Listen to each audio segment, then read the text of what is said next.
I've done the go live, Joy.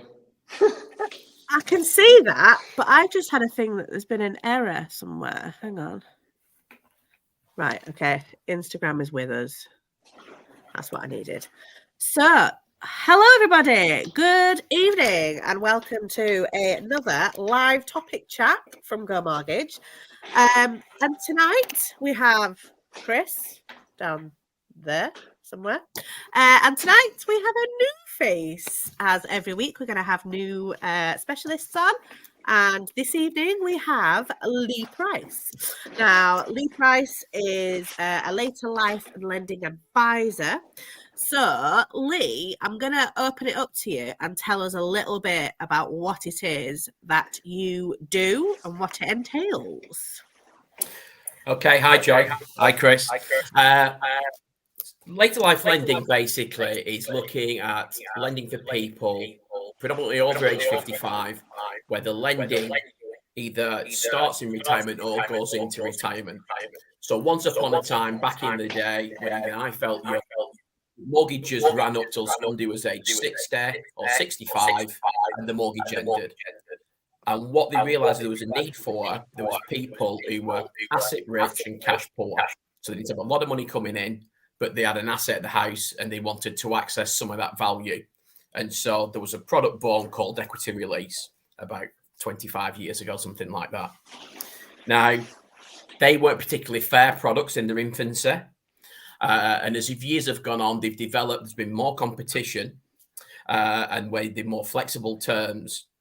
And then these products have started to overlap a little bit, term mortgages and equity release as well, and retirement interest only was born. So with equity release and retirement interest only, when you're borrowing the money, there is no term set on how long you're borrowing that money for. It's almost indefinite. So it's until the borrower dies or goes into long-term care, or the second borrower dies or goes into long-term care. Whereas with a term mortgage, you're borrowing it for a specific length, 10 years, 20 years, 30, whatever it is, and it's got to be paid back at that point. With retirement interest only, you make interest payments. And with equity release, or what's called lifetime mortgage as well, you don't have to make any payment if you don't want. But the downside to that is obviously the debt is going to grow. And is this, obviously this, so as a 38-year-old, who never got taught anything through the education, anything through school, anything to do with finance, to do with lending, to do with mortgages, to do with credit reports, to do with nothing at all. So as somebody who would probably go through life having a mortgage, possibly looking at like the protection plans that are on offer and stuff like that, is at what stage in your life should somebody contact yourself? At what sort of age or circumstance, or what would be the ideal time? Somebody of your age would typically only get in touch with me because the parents are interested in something, or a friend, someone older, something like that. Mm-hmm. My typical clients are in the 60s, 70s, sometimes 80s. And it's either to solve a problem. So I've got some debt which I want to take care of. I've got an interest-only mortgage that I need to resolve because my lender is saying, right, you borrowed this money till you were 65. You're still at 100,000 and it needs to get taken care of. Right. Or sometimes it's for aspirational needs as well. They want to help the children get on the property ladder. They might want to have the holiday of a lifetime. So there's things like that which you use. So I don't speak to many people at 38 unless they're making investigations for the parents, of course. Of course, yeah. That makes sense, totally. I've got a question for you, Lee. Yeah. So we've had a client call us in today who is the mother is looking to do right to buy. They live with the mum and are trying to get on the mortgage with them, but she's 73. Yeah. Is there something that you can do? Obviously, a lot of lenders are going to not like the fact that she's 73 based on the term. Yeah. Is there something you can do based on that? Yeah. So on this, so mum's 73. Is she buying the house with the children? With son, yeah. So son works, son's got an income. Mum's retired, but she's obviously got the right to buy discount. But son's lived with her for over 12 months, so he can go on the mortgage and do the right to buy, get the discount. but we're just struggling with her age. Yeah, that's not a problem. So if we're using mum's income for affordability, then the lender wants to say that that income's sustainable. Yeah. And is wanting to do a 30-year term, the lender's going to say, right, hang on a minute, is mum really going to live till 103 and I will son afford it if mum's income does? If you're not using mum's income, then there's a range of term plans that we can have for that. Right, okay. Supported on son's income, mum can go on the mortgage and we could get Just a sit term there in the mortgage for background. that. Yeah, she's in the background. She's an applicant, but we're not requiring her income for affordability. Right, If her okay. income is required for affordability, we just need to look at the term and say, right, what's going to happen if mum should unfortunately pass away? Is this going to be affordable and need to put something in place? Sometimes the lender will do that, but they might just say, we might not need a life policy in place or something here. We're going to need to see this is going to be affordable for the son. Right, okay, fair enough. We have had a question come in, which I'm actually going to shoot to, which I'm going to pop on the screen for you here. I was told I had to have life insurance when I got my mortgage back in 2005. Otherwise, they would not give me my mortgage. I mean, previously, mortgage lenders, some lenders do state that you have to have it, but it's like nowadays, it's the only thing that's stipulated in a mortgage offer that you have to have is obviously buildings insurance. I have known other lenders years and years ago to say that you do need it, but not anymore. Obviously, we recommend to every person that they do have a protection review, and we go through all the different options, whether it's life cover, critical illness, or income protection. But you don't have to have it. Like I say, the only thing you have to have, as far as the offer and the lender's concerned, is your buildings insurance, and that's purely because they want to make sure that, God forbid, anything happens to the house, they're going to get their money back.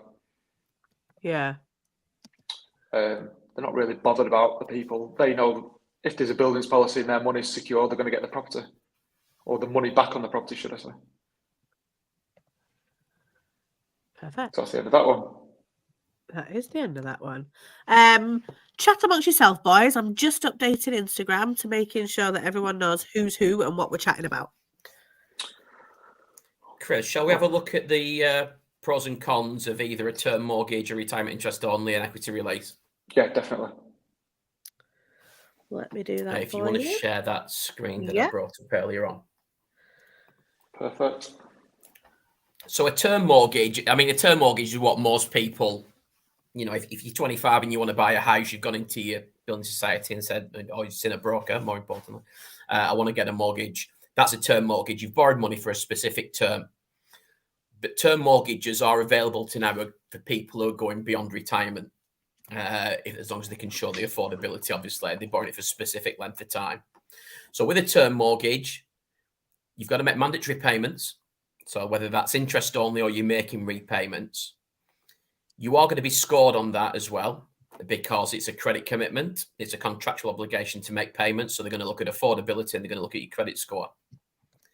It's not guaranteed ownership, because if somebody defaults on the payment, the house could be repossessed. And on those products, you don't get fixed interest rates for life. So you can do 2 years, 3 years, 5 years, 10 years, but they don't tend to come with fixed for life rates. Repayments on a repayment mortgage do reduce the lump sum you've borrowed, but they don't on an interest-only mortgage, and any lump sum repayments will reduce the amount of interest owed. So they are standard mortgages which people are used to, and you can get them now going beyond retirement if it suits your circumstances. So retirement interest only, similar to an interest-only term mortgage, but the big difference is you're borrowing the money, you can stay in the house for the rest of your life because the money doesn't have to be paid back until the borrower dies, or if it's the second borrower dies, or they go into long-term care. So on a retirement interest-only product, you've got to pay the interest every month. It's a contractual obligation. Therefore, it's going to be underwritten. It's going to be credit scored. It's going to be judged for affordability. Again, your home is at risk if you default on the payments. Fixed interest rate for life, well, that's optional. So with retirement interest only, you can do 2 years and 5 years, 10 years as well. But you can also fix for the entire life of the mortgage if you want to. No matter how long it goes on for, you can choose an option where the interest rate will not change. The repayments you're making every month don't reduce the capital. It's interest only. You are only repaying the interest, so the capital is going to remain static. But if you make any lump sum repayments, it does reduce the amount of interest owed. So you could reduce your monthly payment if you want to. And then we've got lifetime mortgages, which are also known as equity release. So again, with this, it's an indefinite term until the borrower or second borrower dies or goes into long-term care. You don't have to make payments if you don't want to. So if you've got somebody on a limited budget that needs to borrow money, they're not compelled to make those payments. But with virtually every lifetime mortgage now, you can make payments if you want to. So if you don't want that debt to rise too much, because if you don't make a payment, the interest is going to be added per month, and then the debt's going to grow, and that's called compounding, because eventually you're paying interest on top of interest. You can make the full interest payment if you want to. You can make it some months and stop it, or you can make a part payment as well towards that. If you don't want it to grow quite as quick, but you can't afford the full interest payment, you can make a part payment. It's not credit score dependent. It's not judged on affordability, again, because you don't have to make those payments. It's guaranteed ownership. So that's a big thing. If you've got someone in the 70s or 80s, they want to be sure that they've got that house for life. And so they can take out this product and know if they didn't make another payment, they've got the house until the end of the days. And these products are on a fixed interest rate for life. So you take out the product and that interest rate does not change until the debt is repaid. You can make payments to reduce the capital and also pay the interest. And any lump sums, again, can reduce the interest if you want them to. So lump sum payment, overpayments are optional. So they're much more flexible products and much more fair products than what people are used to in that area. So with both of them, what happens when people die then? So when people die, so when the final borrower dies, typically the house is sold at that point. So if you had a family and they wanted to keep the home in, okay, fair enough, you can do, but there's a debt that's got to be paid. So typically what will happen, the house is sold and they've got 12 months with which to redeem that mortgage from when the borrower dies. Right, okay. If you've got two borrowers and one of the borrower dies, obviously the situation's changed a lot then, and the surviving borrower has 3 years to repay the mortgage without any penalty. One of the downsides with equity release is they're not designed for short-term lending. So the early repayment penalties with them are much higher and go on for much longer than they do with term mortgages or retirement interest-only mortgages. But I dealt with a lady who was moving. Her and her husband had an equity release mortgage. Husband had died. She wanted to be closer to her children. So she was able to redeem that mortgage because she was selling the house. She still needed a smaller equity release mortgage on the house she was going to buy. And there was no penalty to pay on that. And that's another thing as well. They can be used for purchases. A lot of people think that equity release lifetime mortgages can only be reused to borrow money within your house for home improvements or paying off debt, whatever it is, but they can be used for purchases. Right. And how much does age impact what they can borrow? Well, on equity release lifetime mortgages, because it's not done on affordability, what dictates how much someone can borrow is age and house value. So the youngest age they start at is age 55, which would be very young for equity release. If somebody approached me that young and said, I want to do equity release, you've got to have a thorough look into it and decide if it's right for them, because that debt can be out there for a long time with compounding interest. But if it was right for them at age 55, they could borrow a maximum of about 24%. Now, what happens is year in, year out, that increases that loan to value that you can get. So someone age 70 could borrow about 42%. And then it goes up to the maximum 55%, which would be somebody age around 90. If you were 80, you'd get about 51%. So it increases as you get older. One of the few benefits of getting older. You can draw more money out of your property. You can get more money out of your house. Any questions, Joyce? Oh, go on. No, there's nothing coming so far. But I mean, it's a lot of information that. So going from sort of obviously when they've got these policies out and stuff like that, this is obviously conversations that they need to have with family members. Yeah, I mean, I encourage families to get involved. This is going to affect their children one way or another. So they're borrowing money indefinitely, and it's a debt that might grow. So I prefer the family to be involved, for no other reason. You don't want them to have a shock when a will's getting read out at some stage. But it's important for the family that they all know about it and go on. And sometimes you might have a situation, maybe mum and dad have got credit cards which they need to resolve, something like that. It might be that the children want to help them with it. So that's important as well, that they're involved, but they know what's going on. Just so that everyone understands the situation that they're in and why they're wanting to borrow, and that the process is done fairly as well. So we encourage family to get involved.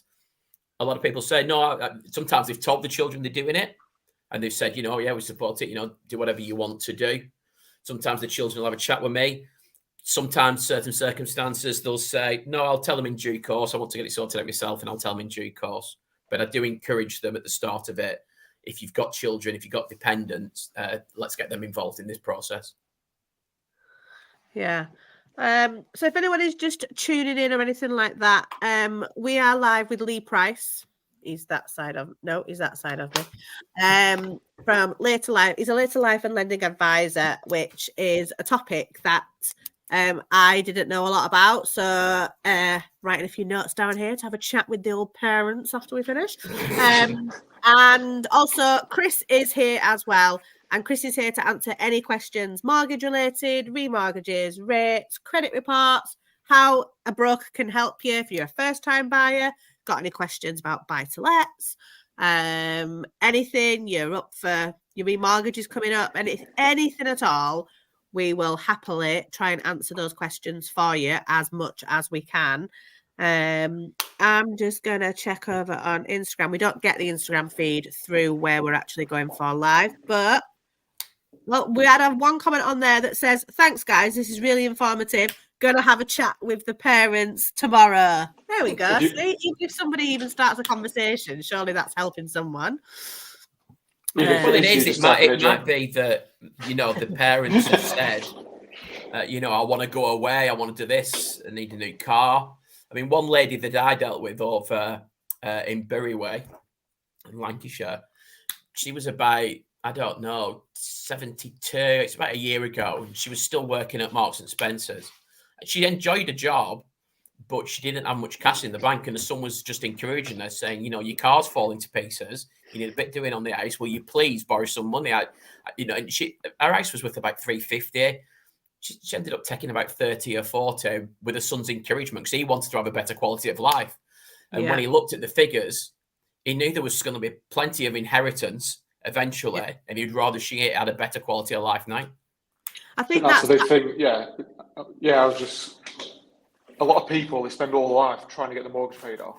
They've got houses that have got up in value worth hundreds and hundreds of thousands of pounds, bugger all in the bank, and can't really do an awful lot, but they spent all their life trying to pay the mortgage off.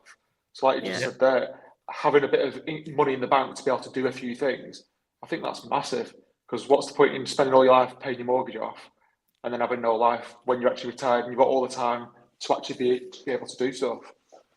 Absolutely. And the thing is with that, she'd been in the house a long time, 30 odd years. Now, it's because of the crazy UK housing market that there's so much equity in it. Yeah. That house was worth $350. If it had gone up to $200, everybody would have been perfectly happy with it.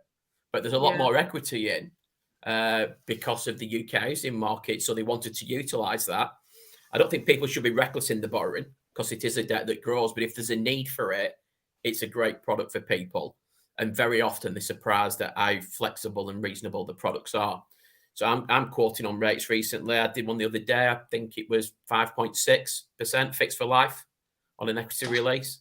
That's really good. Which is very competitive. So with the equity release, like the retirement interest only, can you make payments on the equity release? Yeah. So you can offset the debt. Yeah. Or the interest, so it doesn't grow as much. Yeah.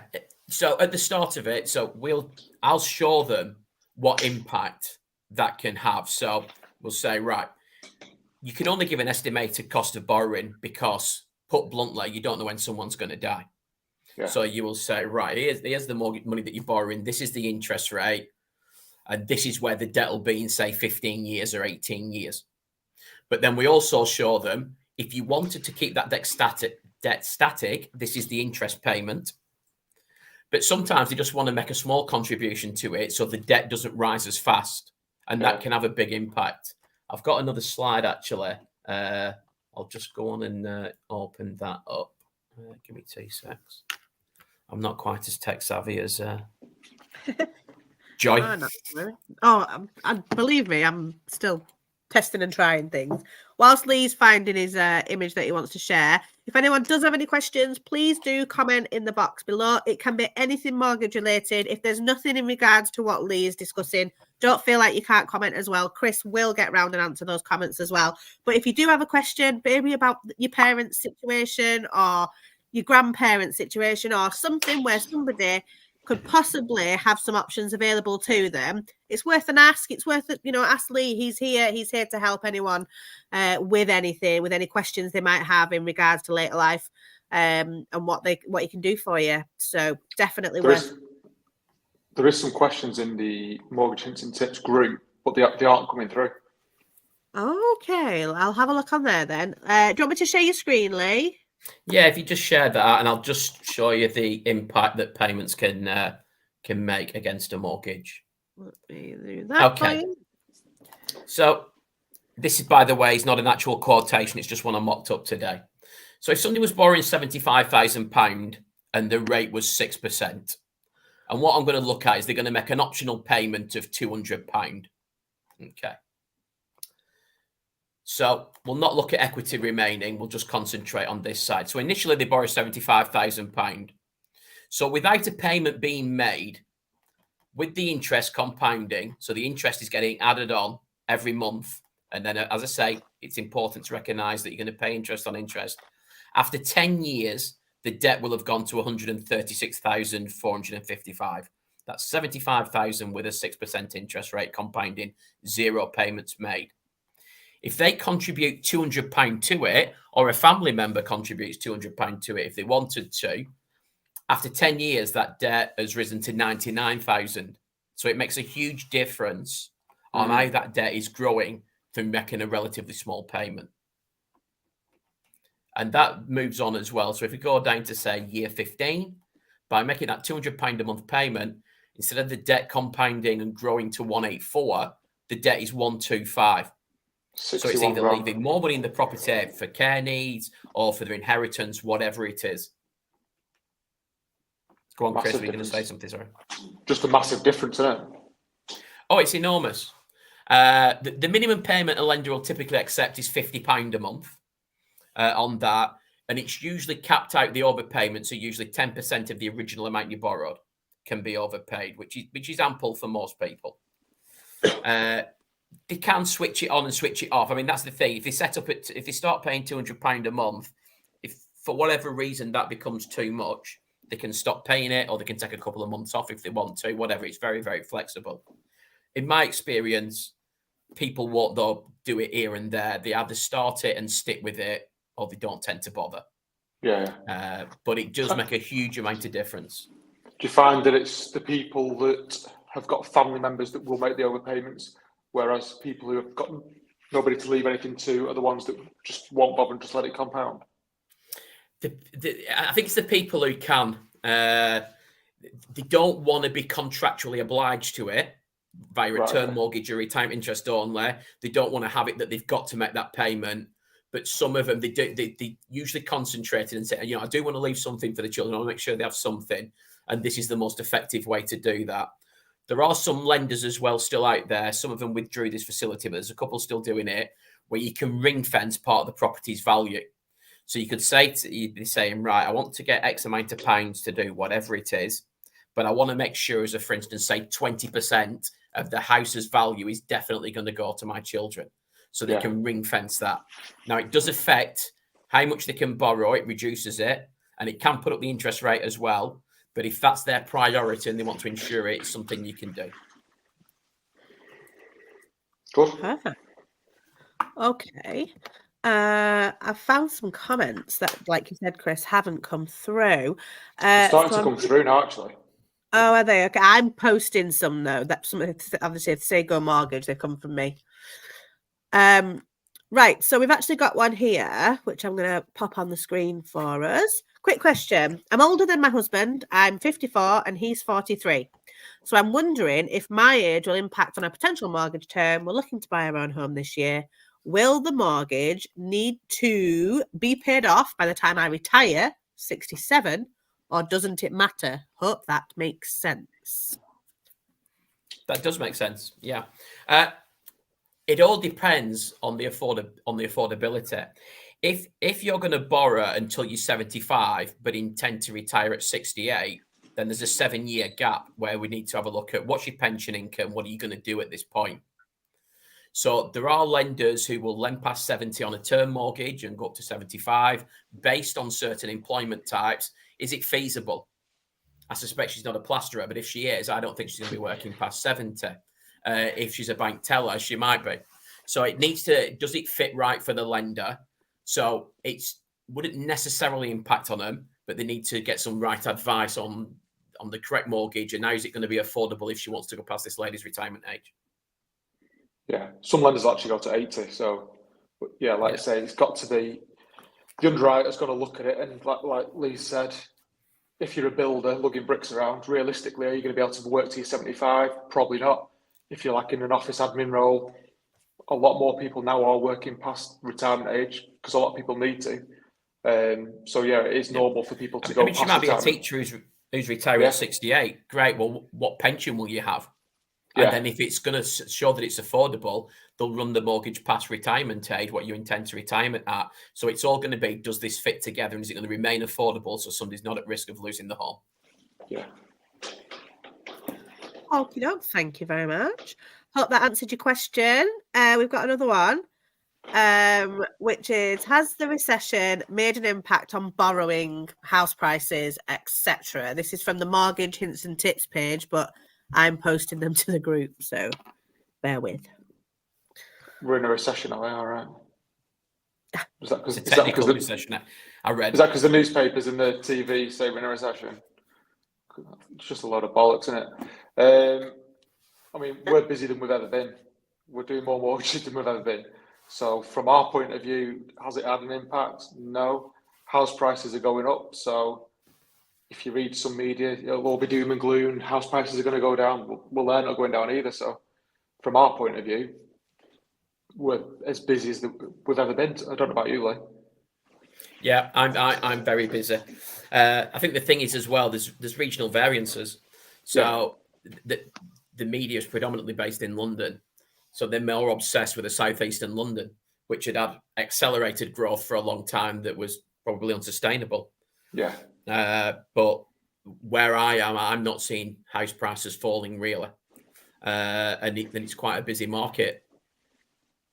Yeah. I don't think they're going up anything like they have been for the previous few years where it's been mental, but they're definitely not going backwards. Maybe they're like leveling off a little bit and just going up ever so slightly. And like Lee says, in certain areas where there's more demand or there's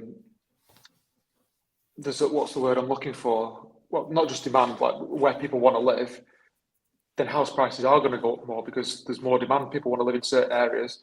There's a lot more competition for houses in certain areas, isn't there? So, yeah, I think you had to slow down as well a little bit. I mean, house prices haven't rolled back that much, but if they had rolled back 5%, well, they were going up 10 and 15% every year for a while. So they haven't, that wasn't sustainable.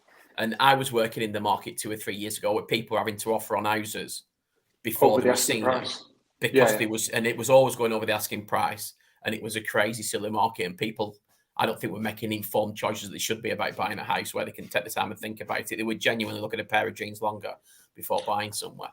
So, and on that point that you've just said there, that's probably where prices are coming down.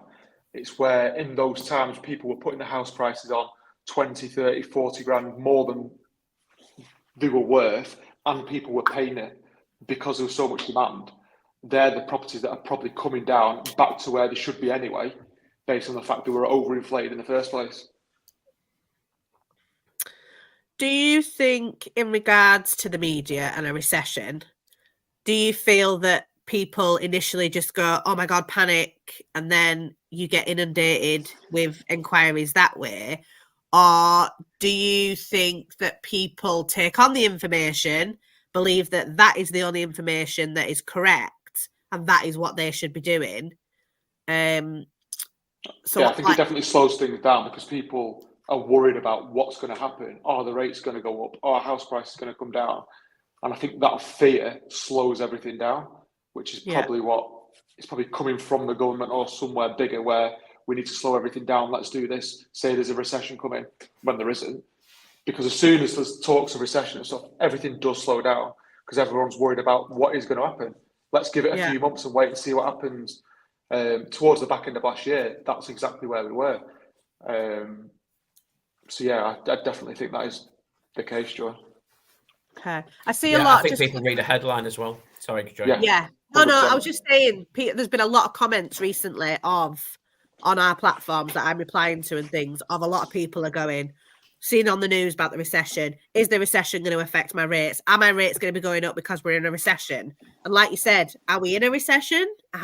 Is that something like it's just because there's that scaremongering, I suppose, side of it? Yeah. Well, I read they said it was a technical recession, so they already think we're out of it, but the headline is recession. It's the first thing people are going to see, isn't it? They're going to go, "Oh my God, recession! Of course." Yeah, it's a bit of a headline. I don't know if anyone, but it's not affecting me in my business. And I think when 18 months ago, when it was the Liz Truss government, it was such chaos for a while that people were just right. Hang on a minute, let's just have a look round. But we have, no matter what you think of this government, we've had some stability for the past 12 months. Yeah, definitely. Like last year, there was a lot of let's just hold our horses and see what happens. Yeah. I think the whole of last year, there was a lot of people who were just literally doing nothing and just trying to get into this new year. And it's no sort of surprise that this year it started off really, really busy based on the fact that lenders have been reducing their rates. So that automatically gets people sort of motivated to either buy or remortgage or whatever it is. As soon as the rates start coming down, everyone wants to be moving again. Well, you have to live your life as well, don't you? You can't be holding on for the perfect moment for anything. No. That's what I say this to renters all the time. All the time. People who rent, I've been told it's not the right time to buy. What? You're renting. Yeah. You're giving somebody else £1,000 a month. How is it not the right time to buy for you? It doesn't matter if the rents go up to 10%. You're still going to be paying off your own mortgage. It's still going to be going up in value and going to be capital growth. So for anybody who's renting, it makes no difference. Granted, if rates go stupidly high, then it could become unaffordable. But yeah, I mean, like you say, if it's right for the person, then see you later. No, but I left the pan on. Oh, you're joking? Oh no! That's broth spoiled. Oh no! Burn the burn. You'll have to order a takeaway now. Oh, there's a surprise. What are you having tonight then? We had Chinese last night. I had a chippy. Made it yourself? I had a chippy for my dinner and a Chinese for tea. A chippy for your dinner? Yeah, well, we've got seniors over the road, haven't we, at the office? Free plug for seniors there. There you go. Yeah. Right, we've had a question. I don't know what's happening with our mortgage hints and tips page, but we're gonna answer this question, and then I think I'm actually going to just cut the live on mortgage hints and tips and restart it because I feel there's an issue and we're not pushing through. But I'll get this question answered first. So this came through. If someone's retired and wants to release some money to go on holidays and have more pennies, can they get a mortgage? They only have state pension. What are the options? Yeah, they can. So there's two options for them. If they're only on state pension, retirement interest only might not be an option to consider because there'll be a contractual obligation. But with an equity release lifetime mortgage, yes, they can borrow money. It's based on their age, based on the value of the property, and they don't have to make payments if they don't want to, or they can contribute. So yes, they can. Okay. They've just put, I'm watching it on hints and tips. Yes, but they're not coming through to us and I can't refresh it and they're not showing up. So if you refresh, Chris, do you see all of the comments? Because when I refresh, I can actually what do you want me to refresh on? If you go on the mortgage hints and tips page, Yeah. I can only refresh and see 4 comments, but it might just be me. And if that's the case, then there's 11. But can you see 11 comments, or I can only see 4? Yeah, I can only see 4 if I click on it. Does it open it up? No, because usually it says all comments. That's it. So for mortgage hints and tips, don't go anywhere. We are going to come straight back onto there. I'm just going to end it, not for everyone, just for them, and then I'll rejoin it. Okay, so just bear with me. Mortgage hints and tips. We are going to be back. Chris, tell us a joke while I'm sorting this out, because I don't think I know any non-rude ones. I'm looking forward to my first Chris Day's joke. Chris, tell us a joke. I've only known about 5 or 6 years, so this will be good. It better be a good one. Absolutely shocking with jokes. I need Carter here. Carter's really good with jokes.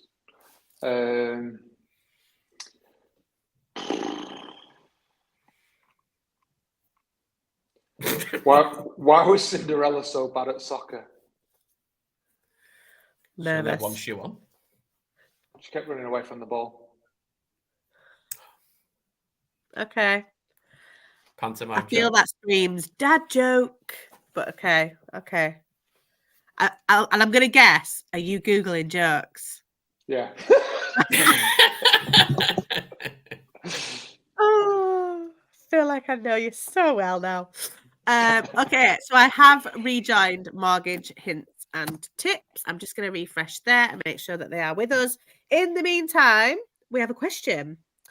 Do you think mortgage rates will go down or go up? What do you think their behaviour will be in the coming years? Have you got your crystal ball? I think short term, they're going to probably stay similar to where they are. I think towards the middle of the year, they're probably going to come down a little bit. I think longer term, they might bottom out around sort of the 3 to 3.5%, but I don't think they're going to go down anywhere near where they were previously. I don't know what you think, Lee. No, I don't think we're ever heading back to, well, not in our lifetime, 0.1 or 1% at Bank of England base rate. I think it'll be longer than this year before Bank of England lower the rate, because they were seen as being asleep at the wheel with inflation and not rising quickly enough and far enough. So I think they'll want to make sure inflation's sorted before they lower Bank of England base rate. But they're going to have to time it right. They're going to want to rev up the economy, but wait till inflation's sorted. So, I mean, the prediction are, looking at the swap rates and how things changed and how the products started to get stronger at the tail end of last year, is that a rate cut from them is sooner than what they anticipated at the beginning of last year. So based on what we read and looking at that, back end of the year, maybe a small rate cut from the Bank of England. Yeah. Okay. Seems like someone's replying to Daniel's comment for us. Daniel, they're likely to go down. Inflation is key here. If you see mortgage products, some of these, including 2-year fixed, are lower than the current 5.25% Bank of England interest rate. That just sounds like exactly. Get Nathan on. Come on, Nathan. Send him an invite. Join us, Nathan. Come on. Join the party. We've got another one. Mark, do you know any details of the new Help to Buy scheme for first-time buyers in Scotland that's due to come out in March? No. Next. Just no. No, not yet. Is that specific to Scotland? There is still Help to Buy Wales, so there could well be one coming up for Scotland. Everyone follows Wales. Of course they do. Of course they do. There was a really funny comment actually on the other post before we ended the live. I can just see it now.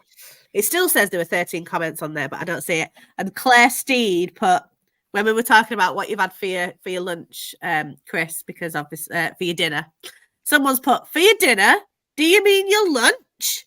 Thanks so much for the session. It's really useful information. That's dinner and tea, so yeah. Start I suppose it depends where you're from. It depends where you're from. Like, clearly, We've all got quite northern accents going on here, but Chris, where are you based? My kingdom is near Blackpool. Lee, where are you based? My kingdom is Burnley, Lancashire. Burnley.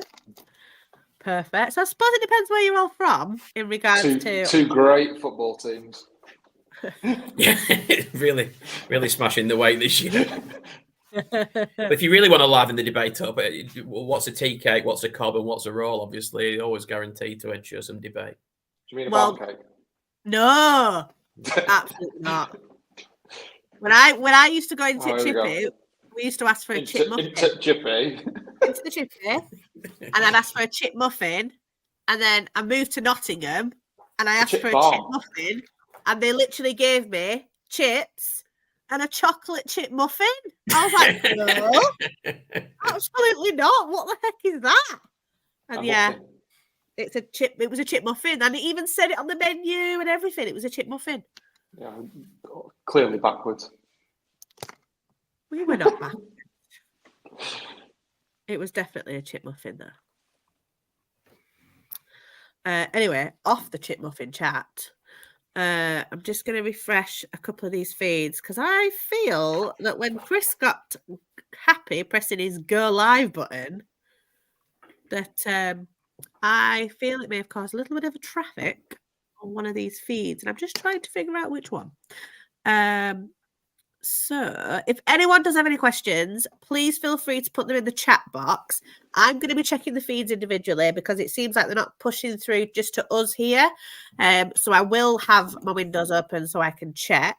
Anything mortgage related, remortgages, retirement, credit reports, first time buyers, buy-to-lets, anything at all, really. You know, if you've got, like, we've answered questions about being retired and you want to release money to do holidays and things, you know, are they options and whatnot. So Lee's here to answer all things in regards to what we should be looking at for later life.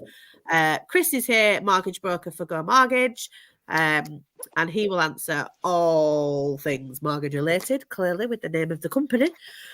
So please do leave your comments below whilst I just open some other windows so I can keep an eye on everything.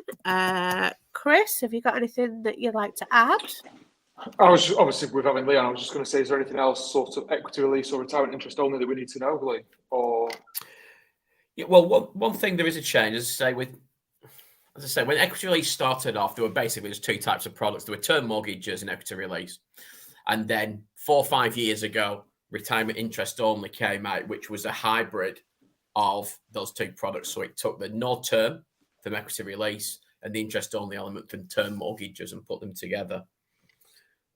What started to happen as well is that equity release mortgages have started to mutate, and there's now a hybrid product where if somebody needs to borrow more money, they can put an element on repayment as well as having an element that's compounding as well. And they can tend to get lower rates and a higher level of borrowing if they need to. Because what happened in the equity release market when interest rates went from 0.1, like the previous autumn to last, quickly went up, is because the debt is going to grow. When interest rates start to rise, lenders cut back on what they were prepared to lend. There's something called the negative equity guarantee. So if somebody borrows, say they borrow £100,000, it's compounding, and that person lives to a grand old age. If the debt is more than what the house is worth when the borrower dies, the lender can only take what the house sells for. So they can't go chasing for the difference. So they can't go chasing dependents or anything like that. The excess debt dies with them. Obviously, there's checks and balances about how much it's sold for and for market value and things like that, but they can only get what it sells for. So when interest rates started to rise, they started to pull back on what they were prepared to lend because they didn't want it compounding at a higher rate, and there's going to be more chance of them having to write off some of the debt. So this is one of the things that's come in that people want to access more money, but they weren't getting what they want to. So if they can do and it ensures affordability, they can tag on a repayment element for a certain amount of years. And then they'll say, right, and then it's going to be purely equity release when that element is paid off, or you can carry on making payments and reduce that element of the debt if you want to as well. Good. We've just had a question. I'm just going to copy it into our box. Again, they don't seem to be falling through, or if they do, they're going to be late. There's one there. Oh, there's one. But I don't know what. Mortgage on freehold flat. I mean, typically flats are leasehold, which is probably why they're asking mortgage on freehold flat. You're just more limited with options, so not all lenders like freehold flats, but there are some out there. A lot of the time it'll be down to like valuers' comments or specific criteria. It's just, Daniela, you're going to be more limited with your options. So yes, it is possible. There you go. If you want to expand on that, Lee. No, it's spot on. Like you say, it's just a more limited market. But there are lenders out there if the circumstances are right about the flat itself. Yeah. Okay. We've had another one come in, which I've just copied. It says, what's the deposit unlock thing? Anyone know? I'm not entirely sure what that is. Deposit unlock. It's not relating to the one where they'll do 100% if for tenants, is it? I've not heard that particular phrase. I think it's more to do with new build houses. Oh, right. Not really my bag. I don't do many of them. No. Deposit unlock was introduced to give lenders the confidence to approve mortgages on new build homes. Oh. Basically, the builder pays an insurance. So I think it's to go to a higher loan to value. They pay the higher lending charge. Okay. Yeah, basically. That's what they need, more demand for new build. Let's get fuel in that market. Yeah, because then it'll have a knock-on effect on the rest of it, won't it? We've had one. I'm literally going between different streams here because they're not coming through. Claire Searson, can you do equity release if you still have an interest-only mortgage on the property, e.g., outstanding mortgage 150k, house value 250k? How old is she? The initial mortgage would need to be redeemed. So you can't have equity release as a second charge. So we'd need to have a look at the details on that, see what the age of the applicants is. So what's 150? 150 so it's 75% loan to value at 150. That's not going to fit on equity release. However, there are some hybrid products out now, which we're just talking about with Chris, where they will increase the amount of borrowing. So get in touch. It's not going to be pure equity release. There'll need to be some payments made on that. Okay. And if there is anyone that wants to go into any further information, or if the guys are asking you questions in regards to it, feel free to drop us an email at admin@gomortgage.co.uk. If it's for Chris and the team, they will answer it. If it's more in Lee's department, we will forward it to Lee, and Lee will get in touch with you in regards to your query. So Chris has just popped one on there. Currently purchasing my first project through bridging loan. What do you see more success with clients, buying, refurbing and selling, or buying, refurbing and refinancing? It all depends on the client. Some people are fine with growing a portfolio and getting buy-to-lets. Some people don't want the hassle and just want to make the money and go into the next project. So I think it's two different types of clients, to be totally honest. Yeah, it's what defines success. What is success for that client? If they're trying to build a portfolio, they'll want to refinance and purchase another. If they're trying to make capital that year, then success would be selling it for a profit.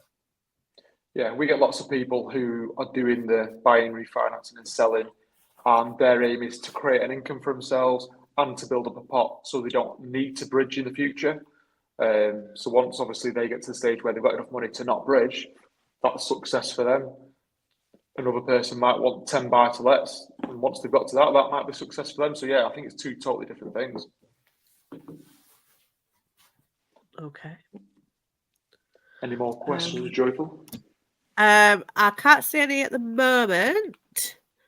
I am flicking through different pages, so Just give me a second. You got another joke, Chris? That's not from Google. That's not from Google. What do you call an angry carrot? Don't know. A steamed veggie. I preferred your first one, if I'm completely honest. Why do cows wear bells? Don't know. Because their horns don't work. I like that one. I like that one. I'll take that one. That's something my 7-year-old would tell me. So I'll take that. Yeah, so if there is any more questions that anybody would like to ask either Chris or Lee, then please do feel free to comment. I am checking all the platforms as to whether there are any more questions coming in from anywhere, because for some reason they don't seem to be honing into the one place that I would like them.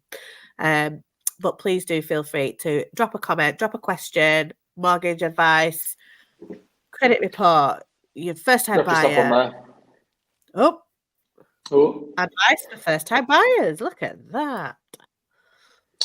Read my mind. speak to your bank or a broker, preferably me or a broker. You want to get to the stage where you're agreed in principle. That's the sort of the stage you need to get to. So for me, you need to work out what your budget is. You need to know what you want to be paying back monthly. You need to get your agreement in principle done and learn what the process is, which a broker will talk you through the process, go through each step with you, go through affordability, find out what is affordable for you, what you want to be paying back monthly, get your agreement in principle, which is going to be good for 3 months. And then once you're at that stage, you know, you're in a proceedable position.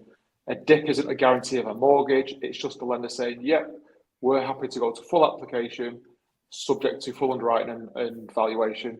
So that's the stage that you want to get to. Look around lots of different areas, see where it is you want to buy, look at different properties, and just do your research. Speak to different brokers. You'll get on with some, you won't get on with others. See who you like the best and who you want that relationship with. And just ask lots of questions is what I would say. Okay. I think Chris is right. And a broker as well, a good broker will advise you on a lot of things. Would they recommend that you have a more advanced survey on the property, or just accept what a mortgage valuation is? Yeah. Who are the good solicitors? You know, it's unfortunately going to spend a lot more time trying to get hold of your solicitor than you are your broker. Your broker's going to be involved. Well, if you go and see them now, it might be months until you buy, but in the initial process, you might be dealing with them for a couple of weeks. You'll be 3 months chasing your solicitor. So speak to your broker about which solicitors they know will keep you updated. And there's a lot of different aspects that a good broker will be able to advise you on outside of the mortgage. Yeah. 2 other things that I've just thought of as well is, first of all, get your credit file downloaded, check your credit file. The amount of people that we speak to who, yeah, our credit file is brilliant, it's fantastic, we actually get it, and then there's issues. So one of the first things that we get everyone to do, get your credit file. That just rules out that if there isn't any issues, fantastic. If there is, you've got time to potentially be sorting things out. And then the second thing I've forgotten about. Might come back to me in a minute.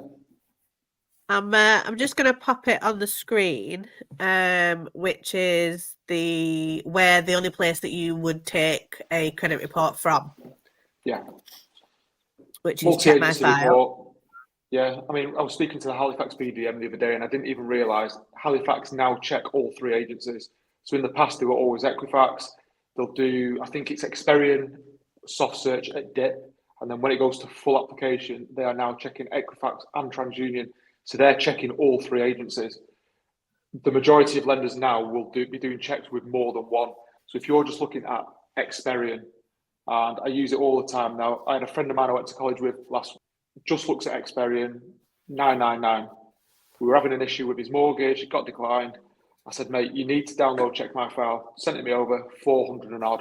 And he'd had issues which someone had done in his name, not him, on his credit file that he was unaware of. And because they were on Equifax, it lowered his average score was really, really low, and he'd just been looking at Experian. The amount of people who are just looking at Credit Karma or ClearScore that are just looking at one, you need to be looking at a multi-agency report just purely to give you a real good indication of how does my credit file look. Yeah. Okay. Got a couple of questions. Can you release equity from a mortgage with a Help to Buy attached to it? Provided it's affordable, Yeah, you could do. Help to Buy's not. If it fits with that, it could do. I'd have to double check on with the second charge element. So if the Help to Buy, where the government is advancing it on the new build, is that what he's aiming at there? Yeah. So I think obviously, as long as there's enough equity in the property, and as long as your income is enough for the affordability for the new loan, the answer is yes, you can. Help to Buy is a charge, isn't it? The Help to Buy is the interest-free loan. It's a charge secured though, isn't it? Yeah. So obviously, you need to repay that as part of. If you're releasing money, you'd have to pay it off. Sorry, I'm misunderstanding that. I thought he's saying wants to do equity release, but he's saying release equity. Yeah. So I think raising money to pay off the Help to Buy. So yeah, you can do. It just needs to be affordable, and you need to have the equity in the property to be able to do it. Okay. Another one. What's lowest percent on buy to let do you need with property put through limited company? I'm seeing a few advisors say 20%, but the financial advisors I use for bridging and mortgages, etc., are saying 25%. I mean, typically, you're best off having 25%, but there are lenders out there that do it at 20%. TAF, if you're using an advisor who is on a select panel, they might not have a lender that will do a 20% deposit. That might be what the issue is. They might not have access to them lenders that have got the 20% buy-to-let deposits. But they are out there. It's whether or not it'll fit based on the fact that rental income at the minute hasn't gone up the same as like the interest rates. So obviously, if you're putting less of a deposit down, the stress rates and everything are a lot harder to achieve. So it might not fit based on the rental income. Okay. There you go. I hope that answered your question, Taff. If there is any other questions that you want answering on that, Taff, then just drop a comment or feel free to drop us an email at admin@gomortgage.co.uk. It is on the ticker going across the bottom of the screen there. If there is anybody that needs a little bit more info, that would need a little bit more details to send over, then please feel free to do that. Also, if it is going to be more in Lee's genre and department, then we will, of course, send that over to him, and he would no doubt get back to you as soon as he could. So I am just going to check the feeds a couple of times. What I can't get my head around, if someone's watching and they understand StreamYard or social media, why the hell, if we've got 15,000 followers on TikTok, are we averaging like 100 people on the streams? And when we're on Facebook, which have got 85,000, a Facebook group with 9,000, another Facebook with 10,000, LinkedIn, YouTube, and Instagram, are we only getting about 10 or 15 people watching? Yeah, it's very random. I feel like it's suppressing them, which is what I was saying earlier to you, wasn't it? So I'm going to look into this tomorrow. I think we need to sack StreamYard off. I think they're crap. If anyone from StreamYard's watching or gets all of this. He said it. I know, but it's not right. No, something's not quite right, and I will look into it. 15 people viewing across all those platforms. Yeah. No, there's nine right now, and I've got 85,000 people on Facebook. There's no way some of them aren't. Even for just people accidentally pressing. Yeah. Watch for who are scrolling. Yeah. Like I wonder, Chris. I wonder if you randomly, literally, if I dropped the Chris Days off here, and you had just ended up on your page on your own, on your phone or whatever, I reckon you'd get way more. 100%. Yeah. So yeah, we'll have a look into it though. But I mean, we have helped a couple of people this evening. We did get some questions in, but like I said, they're not pushing through to us for whatever reason, and I'm not able to access some of them. But I mean, after this, we'll post it, and it'll be out there for everyone anyway. Yeah. If anyone has got any questions, drop us an email, and obviously if it's anything relating to Lee, we'll get it forwarded to him. Obviously if it's anything relating to mortgages, we'll get it sorted for you. Someone's just put, Nicole Davis, communicate when you'll be going live, pin schedule on the page. So we do communicate when we will be going live. There's 2 to 3 posts put out in the build up to a Thursday night at 8 o'clock live. But yes, absolutely, I'll pin it to the top of the page. Nicole's also asked, is it difficult to get a 5% mortgage? Depends on your credit history. If you've got a good credit file, no credit issues, and obviously your income all stacks up, then no, not an issue at all. There's loads of options with a 5% deposit. If you've got a few credit issues, then potentially, yeah, it's going to be harder because there's less lenders that will look at you with a 5% deposit. When you've got default CCJs or missed payments, we might be limited to like 1 or 2 lenders, as opposed to if you've got no credit issues, there's tens and tens and tens of lenders that will do a 5% deposit. Okay. I'm literally just going through what I can see. For some reason, on all the Facebook accounts, I can only see 4 comments, even though it says there's 10. So, and I know that we've already done those, but it's very annoying. Let me just double check. Danny Smith, bridging loans, good idea or bad idea? What are the risks? Good for people that are buying and selling. Well, properties which maybe you won't be able to get a mortgage on, bridging is good for that. Obviously, the issue with bridging is it's more expensive because it's short-term lending. So if you've got a project that you're doing, you need to sort of budget in the fact that it is going to be dearer, and obviously make sure that it fits with whatever money you're going to be making on the project. The quicker the mortgage is generally. So obviously, if you're in a hurry, the pros are you can get it arranged a lot quicker, but you're obviously going to pay for it with the cost of it all. Lee, don't know your thoughts? Yeah, I've been quoting bridging for 20 years and never arranged one, so I probably quote 2 a year to people. High legal costs, high interest rates. They serve a purpose for some people, and that's why the industry is still out there. But you need to approach them with caution, because if your project overruns or something like that, it's going to cost you a lot of money to arrange. But they suit for some people for certain very specific circumstances. But a lot of people say, well, we can do a bridging loan without fully knowing what it is. You definitely need an exit strategy. Yeah, you've got to be sure of what you're doing. You need to go into it very carefully. Okie dokie. Any more, Joy? Hang on a second. Ah, bless. One of our brokers has just sent us screenshots of questions. I think we've answered all those ones, Ree, at the moment, but thank you so much. They were our earlier ones, but yeah, for some reason they're not pushing through to us this evening for whatever reason that might be. I think it's because you pressed go live, Chris. I think it's your fault. I'm going to blame Chris. Hands up, who blames Chris? I blame Chris. There you go, see, 2 on 1. Sorry, Chris. Motion carried. So yeah. I'm going to literally do one last check, just make sure I've not missed anyone's comments. If I have, I do apologise this evening, guys. I'm not quite sure what's going on between the talking between the different platforms this evening. Like I say, I'm going to blame Chris Days for that. So you're going to get onto StreamYard tomorrow. I am indeed. Well, yeah, in a nice way. I'll do that. Absolutely, I shall. With a name like Joy, you can't be putting up with an attitude like that, can you?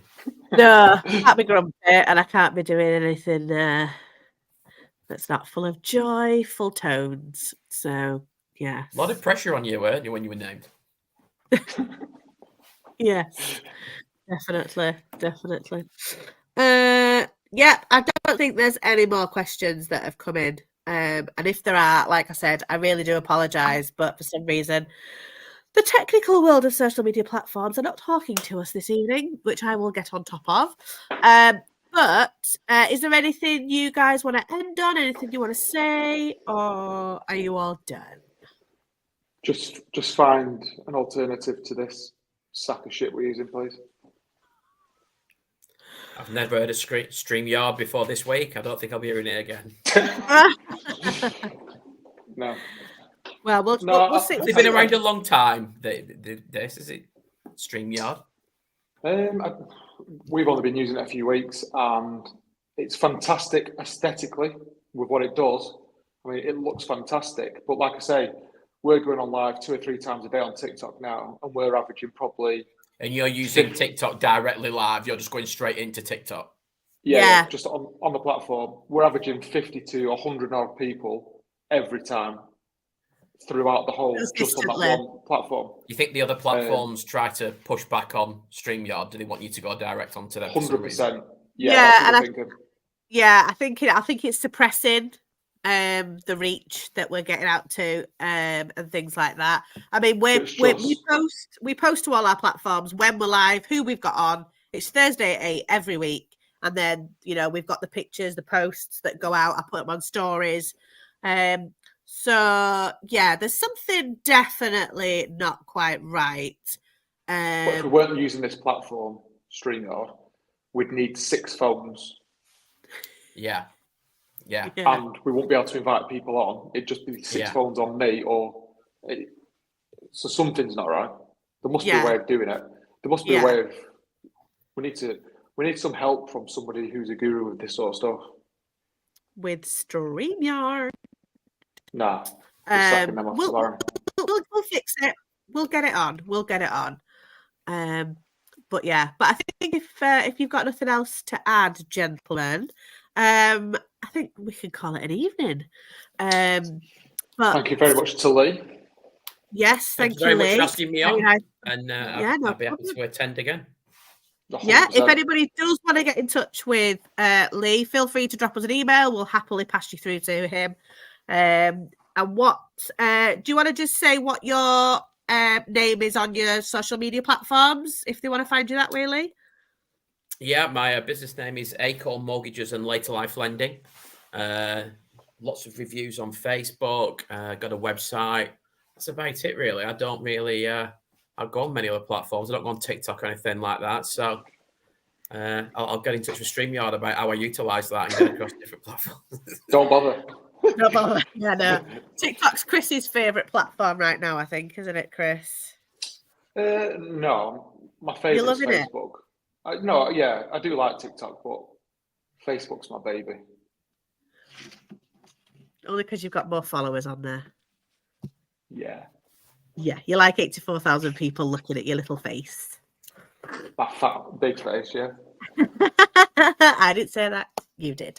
And on that note, on Chris's little fat face, we shall leave it there.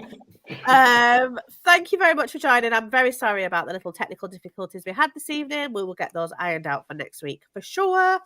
Next week, shall I try and remember who I've got next week? Is it Paul Fitzpatrick? It's Wills next week. Mike O'Brien. Yes. All thing wills. So if you haven't got a will, it's one of those things that are in the back of your mind, isn't it? Going, oh, I really should sort that out. Really should sort that out. We really need to sort that out. Sort it out. Yes. So Mike's going to be on next week, Thursday, 8:00, talking all things wills, what you need to do, what you need to think about, conversations you need to be having.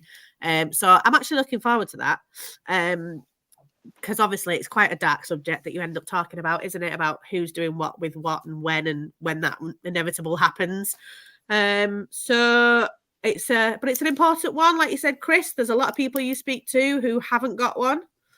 The majority of people that we speak to for a mortgage don't have a will. Is that the same for you, Lee? Do you see a lot of it still, or? Yeah, and I speak to people. I'm just dealing with a couple now in the 70s, no will. So, like, it stopped me in my tracks a little bit. We're looking at finance on this and that. And I said, well, and they said, well, we thought when we get this sorted out, we'll sort it. So I'll get to the end of the process with them and I'll say, look, come on, we really need to sort it. But it's amazing.